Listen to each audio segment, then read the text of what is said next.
આગળ વધીએ તો બીઝેડ કૌભાંડમાં શિક્ષકોને લોભામણી લાલચ આપવાનો મુદ્દો, વિદેશ પ્રવાસ ખેડવાથી લઈ સંડોવણી મુદ્દે સ્થાનિક શિક્ષણ તંત્રની ઢીલી નીતિ।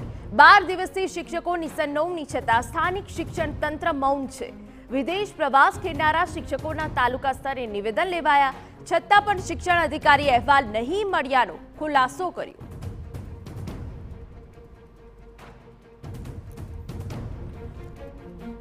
અમારા સંવાદદાતા અવનીશ ગોસ્વામી વધુ વિગતે વાત કરવા જોડાયા છે। અવનીશ, પૂરી વિગત। વાત કરવામાં આવે તો છેલ્લા 12 દિવસથી એક જ મુદ્દો સામે આવી રહ્યો છે કે જે બીજેડ ગ્રુપની અંદર રોકાણ કર્યું છે અને જે એજન્ટો બન્યા છે તે એજન્ટોએ જ આ સરકારી કર્મચારીઓ જે છે તેઓને આ જાળની અંદર ફસાવ્યા છે। આમ છતાં પણ શિક્ષણ તંત્ર દ્વારા જાણે કે આ બાબતે હજુ પણ ઢીલી નીતિ રાખવામાં આવતી તે પ્રકારનો સ્થિતિ જોઈ શકાય છે।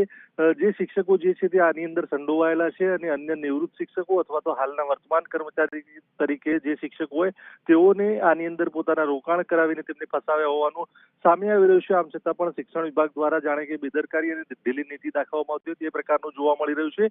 કોઈ પણ શિક્ષકને હજુ સુધી કોઈ પણ આખરી કાર્યવાહીનો ભોગ નથી બનાવ્યા કે કોઈ પણ પ્રકારે તેઓની સામે આખરી કાર્યવાહી કરી હોય તે પ્રકારનું જોવામાં આવી રહ્યું નથી।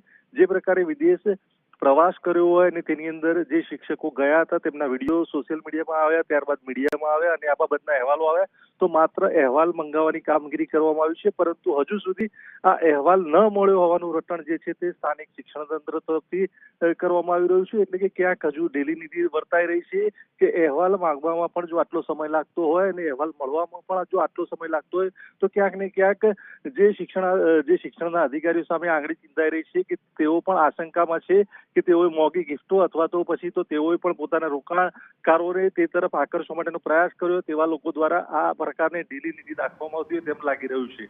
બિલકુલ આભાર। શિક્ષણ વિભાગ કાર્યવાહી કરવાથી દૂર રહેવાના પ્રયાસી સ્થિતિમાં હોવાની રાવ છે। શિક્ષણ અધિકારીનો બીઝેડ ગ્રુપના બચાવમાં ઉતરવા જેવી સ્થિતિ છે। શાળા સ્તરેથી અહેવાલ તૈયાર કરાયા છતાં નહીં મળ્યાનું ડીપીઓ રટણ કરી રહ્યા છે।